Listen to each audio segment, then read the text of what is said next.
ஏய் என்னடி நடு வீட்ல நின்னுகிட்டு இப்படி மூஞ்ச தூக்கி வச்சிருக்க?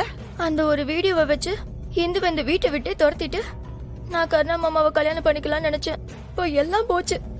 ஏய் ஒரு தடவை அவ மாட்டாமையா போயிருவா, அப்ப பாத்துக்கலாம். இங்க பாரு, கொஞ்சமாவது சிரிச்ச முகமா இருடி. இல்லனா வரவங்க போறவங்க எல்லாம் என்கிட்ட வந்து உங்க பொண்ணு ஏன் இப்படி மூஞ்ச தூக்கி வச்சு நிக்கிறான்னு கேப்பாங்க. போமா.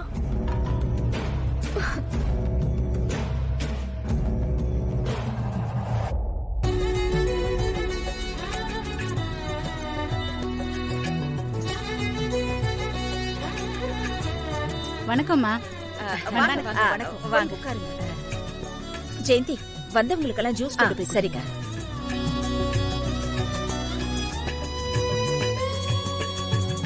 வாங்க வாங்க வாங்க. எப்படி இருக்கீங்க? நல்லா இருக்கீங்களா? நல்லா இருக்குமா. என்ன ஃபங்க்ஷனுக்கு நீங்க இவ்ளோ லேட்டா தான் வருவீங்களா? வர வழியில ரொம்ப டிராஃபிக்மா. அது சரி அது சரி. ஏய் கர்ணா, எவ்வளவு நேரம் தான்டா வேலையை பார்த்துக்கிட்டு இருப்ப? சொந்த பந்தம்லாம் வந்துகிட்டே இருக்காங்க, அவங்க கிட்ட எல்லாம் போய் கொஞ்சம் பேசுடா. ஏமா எனக்கு ஜூஸ். மாமா, உங்களுக்கு சுகர் இருக்கு. வாங்க வாங்க வாங்க, ஜூஸ் எடுத்துக்கோங்க. இந்தாங்க, எடுத்துக்கோங்க. தேங்க்ஸ்மா.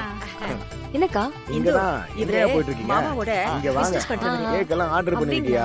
வரேன்னு சொல்லிட்டு இருக்கீங்க. நான் தான் உங்களுக்கு ஃபோன் பண்ணிட்டு இருக்கேன். சீக்கிரம் வாங்க.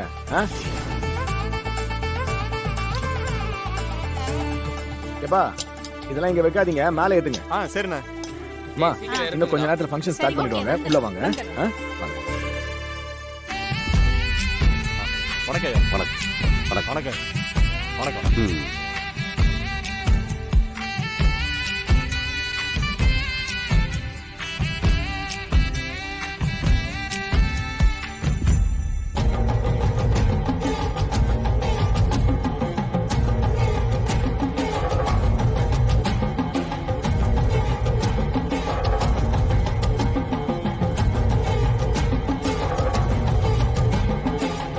என்னாச்சுக்கா?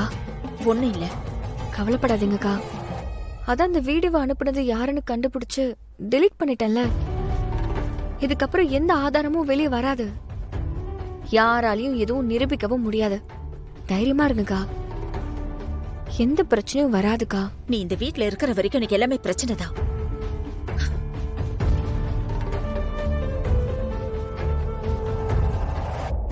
என்ன பண்றது?